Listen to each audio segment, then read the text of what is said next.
You know what's really hard to do perfectly? Eye contact. Eye contact is one of those skills that's easy for some people and harder for other people, including me. And part of the reason is there's no hard and fast rules. I was probably thinking about this today because I went to the grocery store and I spend a lot of time by myself, and so when I go out in public, I tend to think about these things. But man, eye contact is not always the easiest thing in the world, especially in a one-on-one situation. I think sometimes this is why people feel, like I do, that it's actually easier to talk to a crowd than it is to one person, because I really want to look interested in the conversation. And most of the time, I actually am interested in the conversation, but I want that to really shine through my eye contact skills, which are not always as good as I want them to be. Sometimes I'm looking at the other person just the right amount and my skills would totally get an A+, and other times I'm just sitting there staring into my bowl of chicken and gnocchi soup like avoiding all the pieces of spinach is the most important thing at the meal. Which, to be fair, sometimes it is, because that spinach is disgusting. Olive Garden, that doesn't have to be in the soup. You can take that out. Anyway, I figured I couldn't be the only person to have misgivings about this, so I did some internet research to find out how to get better at making eye contact. According to the rigorous study I performed, the ideal time to make eye contact in a one-on-one situation is anywhere from 3 to 10 seconds. But I gotta say, 10 seconds seems like a really long time. I don't know if I could actually look at somebody for 10 full seconds.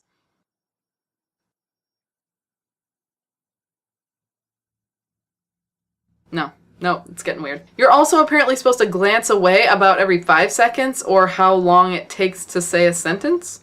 But depending on the number of commas you have in there, your sentence might be pretty long, so I don't know, maybe it's a good tip, maybe not. Another tip that I saw on at least 3 different websites was to choose one eye on the face of the person that you're talking to and just look at that, and then switch to the other eye, and then switch back, and then switch to the other eye. I don't know about you, but I usually just kind of look in the general eye area, not necessarily at the person's eyeball, not right into their eyeball, into their soul or whatever. Finally, if you're gonna make more eye contact, a good thing to do is to lean backwards so you give the person more space. And if you're having a super intense conversation, you're supposed to lean forward.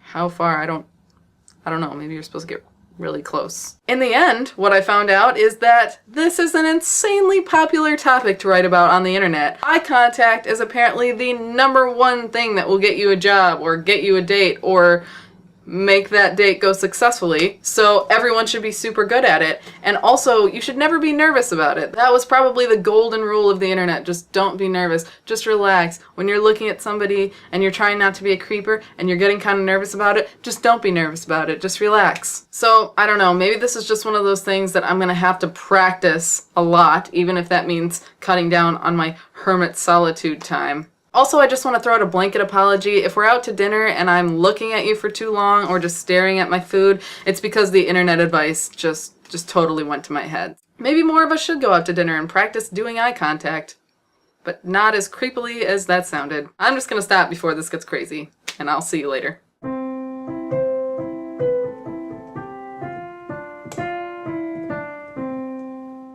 Is that spinach? If so, I really don't like it. I don't like that part of the soup at all.